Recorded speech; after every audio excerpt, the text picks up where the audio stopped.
ನಾನೇ ತಮ್ಮನ್ನೆಲ್ಲ ಕರೆದಿದ್ದೀನಿ. ನಾನು ಸಾಧ್ಯವಾದಷ್ಟು ಮೀಡಿಯಾ ಮಾಧ್ಯಮಗಳಿಂದ ಭಾಳ ದೂರ ಇದ್ದೀನಿ. ಏನು ಮಾತಾಡಲೇಬಾರ್ದು ಅಂಥೇಳಿ ನನ್ನ ಮನಸ್ಸಲ್ಲಿ ನಾನೇ ತೀರ್ಮಾನ ಕೂಡ ಮಾಡ್ತೀನಿ.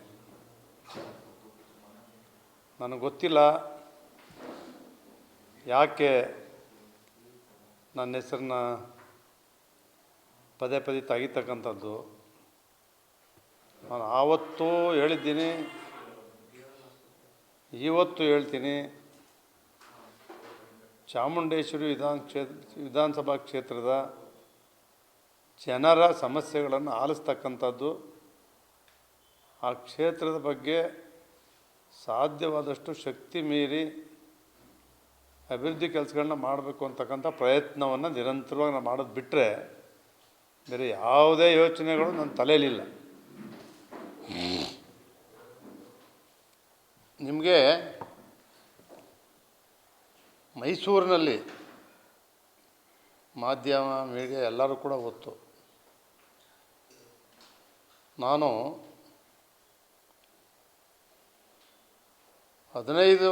15ನೇ ವರ್ಷಕ್ಕೆ ನಮ್ಮ ತಂದೆ ತೀರೋದ್ಮೇಲೆ ನನ್ನ ಗ್ರಾಮ, ನಮ್ಮ ಮನೆ, ಗ್ರಾಮದಲ್ಲಿ ಎಲ್ಲರೂ ಕೂಡ ಪ್ರಾಮುಖ್ಯತೆ ಕೊಟ್ಟು ನಾನು ಇಲ್ಲದೆ ಯಾವುದೇ ನ್ಯಾಯಗಳು ತೀರ್ಮಾನ ಮಾಡ್ತಿರಲಿಲ್ಲ.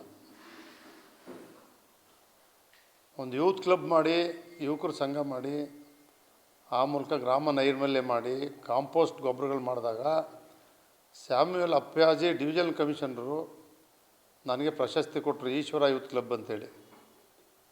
ಗಿಡಗಳೆಲ್ಲ ನಡೆಸ್ತು. ಅವತ್ತೇ 72ನೇ ಇಸ್ವಿ, ಅವತ್ತೇ ಪ್ರಶಸ್ತಿ ಕೊಟ್ಟರು. 72ರಲ್ಲಿ ಕೆನರಾ ಬ್ಯಾಂಕ್ ಚೇರ್ಮನ್ನು, ಇದೇ ಸಾಮ್ಯಲ್ DVC best working paid secretary ಅಂತ ನನಗೊಂದು ಅವಾರ್ಡ್ ಅವತ್ತೇ ಕೊಟ್ಟಿದ್ದಾಗ. ಅವೆಲ್ಲವೂ ಕೂಡ ನಾನು ಜನರ ಸೇವೆ ಮಾಡ್ತಕ್ಕಂಥದ್ದಕ್ಕೆ ಪೂರಕ ಬೆಂಬಲವನ್ನು, ಪ್ರೋತ್ಸಾಹವನ್ನು, ಉತ್ಸಾಹ ನನಗೆ ಬಂತು. ಯಾವುದಾದ್ರೂ ಒಂದು ಕ್ಷೇತ್ರದಲ್ಲಿ ಕೆಲಸ ಮಾಡಿದರೆ, ನಾನು ಹುಣಸೂರಿನಲ್ಲಿ ಮಾಡಿರಲಿ, ಚಾಮುಂಡೇಶ್ವರಿ ಮಾಡಿರಲಿ, ಅದು 8 ತಿಂಗಳು ಸಹಕಾರ ಕ್ಷೇತ್ರದಲ್ಲಿ ಮಾಡಿರಲಿ, 12 ತಿಂಗಳು ಹೈಯರ್ ಎಜುಕೇಷನ್ ಶಿಕ್ಷಣ ಮಂತ್ರಿಯಾಗಿ ಮಾಡಿರಲಿ, ಚಿಕ್ಕ ವಯಸ್ಸಿಂದ ಕೂಡ ಮನೆ ಜವಾಬ್ದಾರಿ ಇವೆಲ್ಲವೂ ಕೂಡ ಬಿದ್ದು ನಾನು ಸಾಕಷ್ಟು ಎಲ್ಲ ರೀತಿಯ ಅನುಭವ ಪಡೆದಿದ್ದೀನಿ. ನಿಮಗೆ ಸತ್ಯ ಹೇಳಬೇಕು ಅಂದರೆ, ನಮ್ಮ ತಂದೆ ಪಟೇಲರು, ಅವ್ರ ಮೇಲೆ ಒಂದು ಪೊಲೀಸ್ ಸ್ಟೇಷನಲ್ಲಿ ಒಂದೇ ಒಂದು ಕೇಸ್ ಇಲ್ಲ ಅವ್ರ ಜೀವನದಲ್ಲಿ. ಪಟೇಲರಾದ್ರೂ ಪೊಲೀಸ್ ಸ್ಟೇಷನ್ಗೆ ಹೋಗ್ತಿರ್ಲಿಲ್ಲ, ಕೋರ್ಟು ಕಚೇರಿ ಹತ್ತಿಸ್ತಿರ್ಲಿಲ್ಲ, ಊರಲ್ಲೇ ತೀರ್ಮಾನ ಮಾಡೋರು. ನನಗೂ ಕೂಡ ರಾಜಕೀಯದಲ್ಲಿ ಸಾರ್ವಜನಿಕ ಬದುಕಿಗೆ ಅದಕ್ಕೆ ಮುಂಚೆ 10 ವರ್ಷ ವ್ಯವಹಾರಗಳು, ಮನೆಗಳು, ಕೃಷಿ ಎಲ್ಲ ಇದ್ದರೂ ಕೂಡ 70ನೇ ಇಸ್ವಿನಲ್ಲಿ ಆ ಸಹಕಾರ ಸಂಘದ ಕಾರ್ಯದರ್ಶಿಯಾಗಿ ಸಾರ್ವಜನಿಕ ಜೀವನ ಏನು ಪ್ರಾರಂಭ ಮಾಡಿದ್ದು, ಸಾರ್ವಜನಿಕರ ಸೇವೆ ಮಾಡಲಿಕ್ಕೆ, ಆವತ್ತಿಂದ ಇವತ್ತಿಗೆ 54 ವರ್ಷಗಳಾಗಿದೆ. ನನಗ್ಯಾರೂ ನನ್ನ ಮೇಲೆ ರಾಜಕೀಯವಾಗೂ ಕೂಡ ಕಂಪ್ಲೇಂಟ್ ಕೊಟ್ಟಿಲ್ಲ, ಯಾವುದೇ ಒಂದು ದೂರು ಕೊಟ್ಟಿಲ್ಲ. ನನ್ನ ಮಗನೂ ಕೂಡ 2010ರಿಂದ ರಾಜಕೀಯ ಕ್ಷೇತ್ರದಲ್ಲಿ ಜಿಲ್ಲಾ ಬ್ಯಾಂಕ್ ಅಧ್ಯಕ್ಷ, ಅಪೆಕ್ಸ್ ಬ್ಯಾಂಕ್ ಉಪಾಧ್ಯಕ್ಷ, ಈಗ ಶಾಸಕ. ಯಾವುದೇ ಕಂಪ್ಲೇಂಟು ಕೂಡ ನನ್ನ ಮಗನ ಹರೀಶ್ ಗೌಡನ ಮೇಲೂ ಇಲ್ಲ, ನನ್ನ ಮೇಲೂ ಇಲ್ಲ. ನನ್ನ ಕುಟುಂಬ ಆ ರೀತಿ ಬಂದಿರತಕ್ಕಂಥದ್ದು. ಯಾವುದ್ರ ಮೇಲೂ ವೈರತ್ವ ಮಾಡಿ ಅವ್ರ ಮೇಲೆ ಕಂಪ್ಲೇಂಟ್ ಕೊಡೋದು, ಅವ್ರನ್ನ ಎಳೆದು ತರಿಸೋದು, ಶಾಸಕ ಆಗಿದೆ, ಮಂತ್ರಿ ಆಗಿದ್ದೆ ದಬ್ಬಾಳಿಕೆ ಮಾಡೋದು, ಏಕವಚನದಲ್ಲಿ ಮಾತಾಡಿರೋದು, ಯಾವುದೇ ಅಧಿಕಾರಿಗಳಿಗೆ, ನಾನು ರಾಜಕಾರಣಿಗಳಿಗಿಂತ ಅಧಿಕಾರಿಗಳ ಮೂಲಕನೇ ಅಭಿವೃದ್ಧಿ ಕೆಲಸಗಳನ್ನ ಕೂಡ ಮಾಡಿಸಿದ್ದೀನಿ. ದಾಖಲೆಗಳಿದ್ದಾವೆ ನನಗೆ. ಸಿದ್ದರಾಮಯ್ಯನವರು ಇದೇ ಹುಣಸೂರು ಬಂದಿದ್ದರು. ಅವ್ರು ಬಂದಾಗ ಒಂದು ಮಾತು ಹೇಳ್ತಾರೆ, ನಾನೇ ಹಣಕಾಸು ಸಚಿವ ಇದ್ದೀನಿ, ನಾನೇ ಇಷ್ಟು ಕೆಲಸ ಮಾಡಿಲ್ಲ, GT ದೇವ್ರು ಎಲ್ಲಿಂದ ತಂದು ಮಾಡುತ್ತಾ ಅಂತ ಹೇಳ್ತಿದ್ರು. ಆ ರೀತಿ ನಾನು ಮಾಡಿರ್ತಕ್ಕಂಥ ದಾಖಲೆಗಳಿದ್ದಾವೆ, ನಾನೇನೇನು ಮಾಡಿದ್ದೀನಿ ಕ್ಷೇತ್ರಗಳಿಗೆ ಅಂತಕ್ಕಂಥದ್ದನ್ನು. ಒಂದೇ ಒಂದು ಸಂದರ್ಭ, ಯಾವ ಸಂದರ್ಭ, ನಾನು ಯಡಿಯೂರಪ್ಪನವರು ಮುಖ್ಯಮಂತ್ರಿ ಆಗಬೇಕು ಅಂತೇಳಿ ನೇರವಾಗಿ ಕ್ಷೇತ್ರ ಜನತೆಗೂ ತಿಳಿಸ್ದೆ. 50,000 ಜನ ಸೇರಿಸಿ ಯಡಿಯೂರಪ್ಪ ಮುಖ್ಯಮಂತ್ರಿ ಆಗಬೇಕು ಅಂತೇಳಿ ಟೌನ್ ಹಾಲ್ನಲ್ಲಿ BJP ಸೇರಿದ ಮೇಲೆ ನಾನು ಸೋತಾಗ ಯಡಿಯೂರಪ್ಪನವರು ಗೃಹ ಮಂಡಳಿ ಅಧ್ಯಕ್ಷನ ಮಾಡಿದಾಗ JDS ಕಾಂಗ್ರೆಸ್ಸು ಸ್ಥಳೀಯ ನಾಯಕರುಗಳು, ರಾಜ್ಯದ ನಾಯಕರುಗಳು ಆ ಗೃಹ ಮಂಡಳಿ ಮಾಡ್ತಕ್ಕಂಥ ಬಡಾವಣೆಗಳನ್ನು ಮಾಡಿಸ್ಬಾರ್ದು ಅಂತೇಳಿ ತನಿಖೆಗೆ ಹಾಕ್ಸಿದ್ಬಿಟ್ರೆ, ಗೃಹ ಮಂಡಳಿ ಅಧ್ಯಕ್ಷನಾಗಿದ್ದಾಗ JDS ಮತ್ತು ಕಾಂಗ್ರೆಸ್ಸು ನೀವಿಬ್ಬರೂ ಸೇರ್ಕೊಂಡು ನಮ್ಮ BJPಗೆ ಹೋದೆ ಅಂತೇಳಿ ನೀವು ಮಾಡಿದ್ದೀರಿ. ಆದರೆ ಅವತ್ತು ಎಷ್ಟೊಂದು ಇದೇ ರೀತಿ ನಾನು ತೇಜೋವಧೆ ಮಾಡ್ತಕ್ಕಂಥ ಹೇಳಿಕೆಗಳು, ಗೊತ್ತಿಲ್ಲದೆ ಇರ್ತಕ್ಕಂಥ, ಸಂಬಂಧಪಡದೇ ಇರ್ತಕ್ಕಂಥವ್ರಿಗೆಲ್ಲ TV ಸ್ಟೇಟ್ಮೆಂಟ್ಗಳು ಬೇಕಾದಷ್ಟು ಕೊಡಿಸಿದ್ರು. ಆದರೆ ನಮ್ಮ ರೈತರು GT ದೇವೇಗೌಡರು ಏನು ಅಂತ ಗೊತ್ತಿರೋದ್ರಿಂದ ಅವ್ರು ಯಾರು ಕೂಡ ಯಾವುದೇ ತನಿಖೆಗಳಲ್ಲೂ ಕೂಡ ಮಾಡಿಸಿದ್ರು ಕೂಡ ನಾನು ನಿಮ್ಮ ಕೈಲಿ ಫೋನ್ ಮಾಡಿಸಿಲ್ಲ. ಸಿದ್ದರಾಮಯ್ಯನವ್ರಿಗೆ ಗೊತ್ತು, 25 ವರ್ಷ ಅವ್ರ ಜೊತೆ ಇದ್ದೆ. ಒಂದು ದಿನ ಅವ್ರ ಕೈಲಿ ಪೊಲೀಸ್ಗೆ ಒಂದೇ ಒಂದು ಫೋನ್ ಮಾಡಿಸಿಲ್ಲ. ಕುಮಾರಸ್ವಾಮಿ ಅವ್ರ ಕೈಲಿ ನಾನು ಒಂದೇ ಒಂದು ಫೋನು, ನಾನು ಕಂಪ್ಲೇಂಟ್ ಮಾಡ್ತಾವ್ರು ಕಾಂಗ್ರೆಸ್ದವರು ಅಂತ ಹೆದರಿ ನಾನು ರಕ್ಷಣೆ ಮಾಡಿ ಅಂತ ನಾನು ಯಾವತ್ತೂ ಹೇಳಿಲ್ಲ. ನನ್ನ ಮಗನ್ನು ನನ್ನ ಬಂಧಿಸ್ತಕ್ಕಂಥ, ಜೈಲಿಗೆ ಹೋಗ್ತಕ್ಕಂಥ ಅಪರಾಧ ನಾವು ಒಂದೂ ಮಾಡಿಲ್ಲ. ನನ್ನ ಮಗ ನಾನು 20 ದಿವಸ ಜೈಲಲ್ಲಿ ಇರಬೇಕು ಅಂತೇಳಿ ರೇವಣ್ಣವ್ರು ಯಾರನ್ನ ಯೋಚನೆ ಮಾಡಿ ಹೇಳಿದ್ರು ನನಗಂತೂ ಗೊತ್ತಿಲ್ಲ. ರೇವಣ್ಣವರೇ, ನಿಮ್ಮ ಕೈಲಿ ಪೊಲೀಸು ಮಾಡಿಸಿಲ್ಲ, ಕುಮಾರಸ್ವಾಮಿಯವ್ರ ಕೈಲಿ ನಾವು ಮಾಡಿಸಿಲ್ಲ.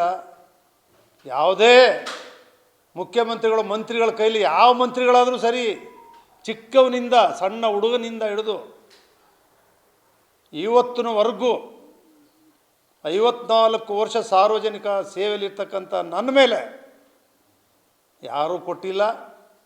ನಾನು ಯಾವ ಲೀಡರ್ಗಳ ಕೈಲೂ ಕೂಡ ನನ್ನ ಅರೆಸ್ಟ್ ಮಾಡಿಬಿಡ್ತಾವ್ರೆ, ನನ್ನ ಮೇಲೆ ಕೇಸ್ ಹಾಕವ್ರೆ, ನಿಮ್ಮ ಬಿಡುಗಡೆ ಮಾಡಿಸ್ಕೊಡಿ, ತಪ್ಪಿಸಿ ಅಂತೇಳಿ ನಾನು ಹೇಳಿಲ್ಲ. ರೇವಣ್ಣ ಹೇಳ್ತಾರೆ ಕುಮಾರಸ್ವಾಮಿ ಆಗ್ರಹ ಮಾಡಿದ್ರು ಅದಕ್ಕೆ ಬಂಧನ ತಪ್ಪಿತು ಅಂತೇಳಿ. ದಯಮಾಡಿ ಕ್ಷಮಿಸಿ ರೇವಣ್ಣವರೇ, ನನ್ನ ಕುಟುಂಬನೇ ಬೇರೆ, ನಾನು ಬೆಳೆದು ಬಂದಿರೋದೇ ಬೇರೆ. ನನ್ನನ್ನು ಅರ್ಥ ಮಾಡ್ಕೊಳ್ಳೋಕ್ಕೆ ನಮ್ಮ ಮನೆಯವ್ರ ಕೈಯಿಂದನೇ ಸಾಧ್ಯ ಇಲ್ಲ. ನೀವ್ಯಾರೂ ನನ್ನ ಅರ್ಥ ಮಾಡ್ಕೊಳ್ಳೋಕ್ಕೆ ಸಾಧ್ಯ ಇಲ್ಲ. ದೇವರಿಗೆ ಮಾತ್ರ ಗೊತ್ತು ನನ್ನ ಬದುಕು, ಹಂಗೆ ಬದುಕ್ತಾ ಇದ್ದೀನಿ ನಾನು.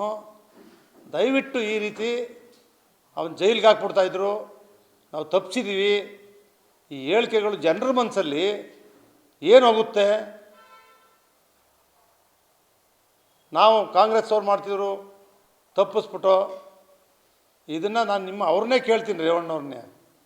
ಬೆಳಗಾಂ ಅಧಿವೇಶನದಲ್ಲಿ ಏನು ರೇವಣ್ಣ ಯಾವತ್ತು ಹೇಳಿದೆ, ಅದು ಯಾವ ಕೇಸಲ್ಲಿ? ಹೌಸಿಂಗ್ ಬೋರ್ಡಲ್ಲಿ ನೀವಿಬ್ಬರು ಸೇರ್ ಮಾಡಿದ್ರಿ, ದಳ ಕಾಂಗ್ರೆಸ್ ಇಬ್ಬರು BJPಗೆ ಹೋದ್ನಲ್ಲ ಅಂತ. ಆದರೆ ಯಾವತ್ತೂ ಕೂಡ ನಾನು ಆ ರೀತಿಯ ಅಪರಾಧನೂ ಮಾಡಿಲ್ಲ. ನನ್ನ ಮೇಲೆ, ನನ್ನ ಮಗ ಹರೀಶ್ ಗೌಡನ ಮೇಲೆ ಯಾವುದೇ ಕೇಸ್ಗಳು ಕೂಡ ಇಲ್ಲ. ಬಂಧಿಸ್ತಕ್ಕಂಥ ವಿಷಯನೇ ಬಂದಿಲ್ಲ, ಆ ಸಂದರ್ಭವೂ ಬಂದಿಲ್ಲ. ಇದನ್ನು ಸತ್ಯವಾಗಿ ನಿಮಗೆ ಹೇಳ್ತಾ ಇದ್ದೀನಿ.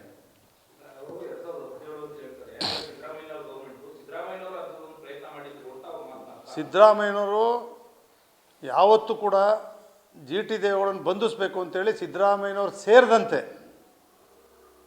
ಯಾವ ಸರ್ಕಾರದಲ್ಲಿ ಯಾವ ಮುಖ್ಯಮಂತ್ರಿಗಳು, ಮಂತ್ರಿಗಳು ಯಾರು ಕೂಡ ನನ್ನ ಬಂಧಿಸ್ರಿ, ಅರೆಸ್ಟ್ ಮಾಡಿರಿ, ಕೇಸ್ ಹಾಕ್ರಿ, ಯಾವುದೂ ಇಲ್ಲ. ಅದು ಯಾವ ಕೇಸ್ ಇದೆ ಹೇಳಿ? ಕೇಸ್ ಇದ್ದರೆ ತಾನೇ ಅರೆಸ್ಟ್ ಮಾಡಬೇಕು. ಯಾವ ಕೇಸು ಇಲ್ಲ. 17ರಲ್ಲಿ ಸಿದ್ದರಾಮಯ್ಯ ಬಂಧಿಸಿ ಅಂತ ಹೇಳೋಕ್ಕೆ ಸಾಧ್ಯವಲ್ಲ, ಇದ್ದರೆ ತಾನೇ ಹೇಳ್ಬೇಕು. ಅವರು ಹೋರಾಟ ಮಾಡಿದ್ದೀವಿ ರಾಜಕೀಯವಾಗಿ. ಆ ಚಿಲ್ಲರೆ ಕೆಲಸ ನಮ್ಮಲ್ಲಿ ಆಗಿಲ್ಲ, ನಮ್ಮ ಜಿಲ್ಲೆಯಲ್ಲಿ ಆ ರೀತಿ ನಡೆದಿಲ್ಲ, ನನ್ನ ಮೇಲೂ ನಡೆದಿಲ್ಲ.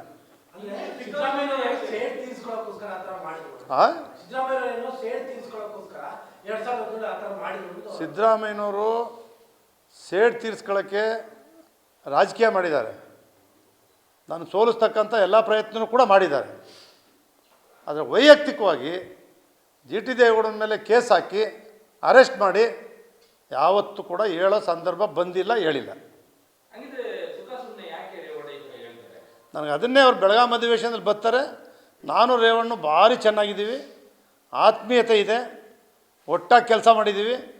ನಾನು ರೇವಣ್ಣವ್ರನ್ನ ಬೆಳಗಾವಿನಲ್ಲಿ ಕೇಳೇ ನಿಮ್ಮ ಸಂಪೂರ್ಣ ಮಾಹಿತಿ ಹೇಳ್ತೇನೆ, ಯಾಕೆ ಹಿಂಗೆ ಹೇಳಿದ್ದೀರಿ ಅಂತ.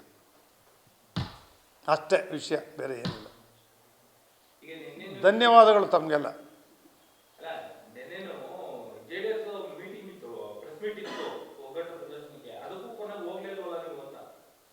ನನಗೆ ಸುರೇಶ್ ಬಾಬು ಫೋನ್ ಮಾಡಿದರು, ನಾಯಕರು, ಬೇರೆ ಯಾರೂ ಫೋನ್ ಮಾಡಿಲ್ಲ. ಸುಮ್ಮನೆ ನಾವು ಕರೆದೋ ನೋಡಪ್ಪ, ನನಗೆ ಚುನಾವಣಾ ಸಂದರ್ಭದಲ್ಲಾಗಲಿ ನಾನೇ ಪಕ್ಷದ ಮೀಟಿಂಗ್ಗಳಿಗೆ ನಾನೇ ಕರಿತಿದ್ದೆ. ಮಹೇಶ್ ಅವ್ರು ಕರಿತಿದ್ದೆ, ಪುಟ್ಟರಾಜ್ ಅವ್ರು ಕರಿತಿದ್ದೆ, ನಮ್ಮ ನಾಗಮಂಗಲ ಸುರೇಶ್ ಗೌಡನ ಕರಿತಿದ್ದೆ, ಎಲ್ಲ ಕೋರ್ ಕಮಿಟಿ ಇದ್ದರು. ನಾನೇ ದೂರವಾಣಿ ಮಾಡಿ ಅವ್ರನ್ನೇ ಕರಿತಿದ್ದೆ. ಅವ್ರು ಯಾರೊಬ್ಬರು ನನಗೆ ಮಾತಾಡಿ, ಅವರೆಲ್ಲರೂ ನನಗೆ ಗೊತ್ತಿಲ್ಲ, ನಾವೆಲ್ಲ ಚೆನ್ನಾಗಿದ್ದೀವಿ, ಎಲ್ಲ ಸ್ನೇಹಿತರೆ. ಅವರು ಕೂಡ ಯಾವತ್ತೂ ನನಗೆ ಮಾತಾಡ್ಸಿಲ್ಲ. ಪಕ್ಷದ ವಿಚಾರದಲ್ಲಾಗಲಿ ಚುನಾವಣೆ ವಿಚಾರದಲ್ಲಾಗಲಿ ಮತ್ತೆ ಪದೇ ಪದೇ ಸ್ಪಷ್ಟಪಡಿಸ್ತೀನಿ, ಯಾರು ಕೂಡ ನನ್ನ ಕಾರಣ.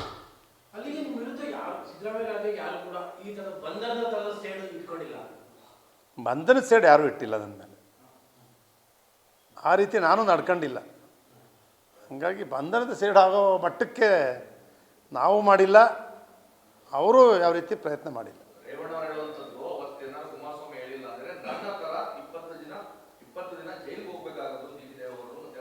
ನಾನು ಅದಕ್ಕೆ ಈ ಸ್ಪಷ್ಟನೆ ಕೊಡ್ತಾ ಇರ್ತಕ್ಕಂಥದ್ದು. ಕುಮಾರಸ್ವಾಮಿಯವರು ಹೇಳ್ತಕ್ಕಂಥ ಪ್ರಮೇಯ ಬಂದಿಲ್ಲ, ಅಂಥ ಸಂದರ್ಭವೇ ಒದಗಿ ಬಂದಿಲ್ಲ, ಅಂಥ ತಪ್ಪು ನಾವು ಮಾಡಿಲ್ಲ. ರೇವಣ್ಣವರು ಅದನ್ನು ಹೇಳ್ತಕ್ಕಂಥದ್ದು ಇಲ್ಲದೇ ಇರ್ತಕ್ಕಂಥದ್ದನ್ನು ಈ ರೀತಿ ರೇವಣ್ಣ ಯಾವತ್ತೂ ನನ್ನ ಮೇಲೆ ಹೇಳಬಾರ್ದು. ನಾನು ನೇರ ಇದ್ದೀನಿ, ನಿಮಗೆ ಗೊತ್ತಿದೆ. ಇಂಥ ಸಂದರ್ಭದಲ್ಲಿದ್ದರೆ ಮಾಡಿಸಿದ್ಲೇ ಅಂತ ಹೇಳ್ತೀನಿ. ನಾನು ಒಂದೇ ಒಂದು ಸಂದರ್ಭದಲ್ಲಿ ದೂರವಾಣಿ ತಗೊಂಡು ಫೋನ್ ಮಾಡಿ ಮಾಡಿಸಿ, ಒಬ್ಬರಿಗೆ ವೈಯಕ್ತಿಕವಾಗಿ ನಾನು ಮಾಡಿಸಿಲ್ಲ.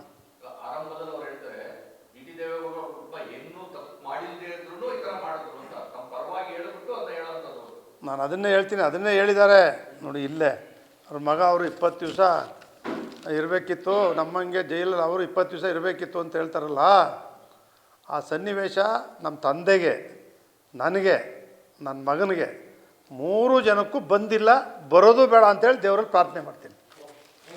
ಓಕೆ.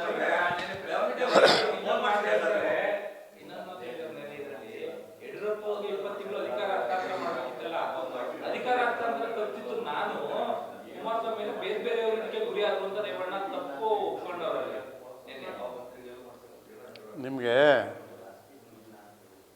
ಇದು ರೇವಣ್ಣವ್ರು ಇವತ್ತು ಹೇಳವ್ರೆ,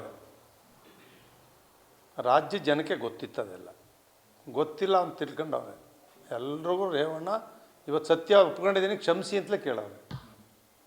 ಅದು ಅವರೇ ಹೇಳೋರಲ್ಲ, ಕ್ಷಮೆ ಇರಲಿ, ಪೇಪರಲ್ಲಿ ನೋಡಿದೆ, ನಾನೇ ತಪ್ಪಿಸಿದ್ದು, ಅದೆಲ್ಲರಿಗೂ ಗೊತ್ತಿರೋ ವಿಚಾರ.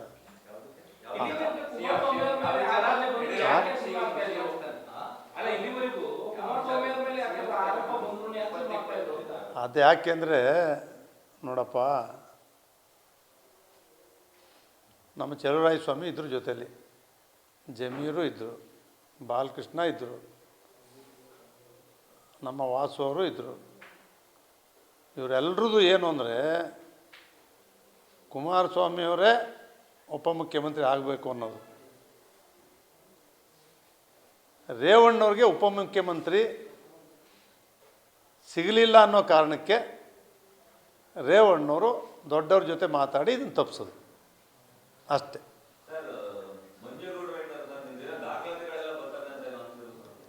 ನಾನು ನಿಮ್ಗೆ ಹೇಳ್ತೀನಿ, ಏನೋ ಅಪ್ಪಿತಪ್ಪಿ ಮಾತಾಡಿದ್ದೀನಿ, ನಾನು ಇವ್ರಗಳ ಬಗ್ಗೆ ಇನ್ನು ಅವ್ರು ಏನೇ ಮಾತಾಡಿದ್ರು ನಾನು ವಿರುದ್ಧವಾಗೇ ಕಳ್ಳ ಅಂತ ಕೊಟ್ಟರು ನಾನು ರಿಯಾಕ್ಟ್ ಮಾಡಲ್ಲ. ನಾನು ರಿಯಾಕ್ಟೇ ಮಾಡಲ್ಲ. ಜಿ ಕನ್ನಡ ನ್ಯೂಸ್ ಈಗ ನಿಮ್ಮ ಮನೆಯಲ್ಲೇ ನೋಡಿ. ಎಲ್ಲ ಕೇಬಲ್ಗಳಲ್ಲಿ ಈಗ ಲಭ್ಯ.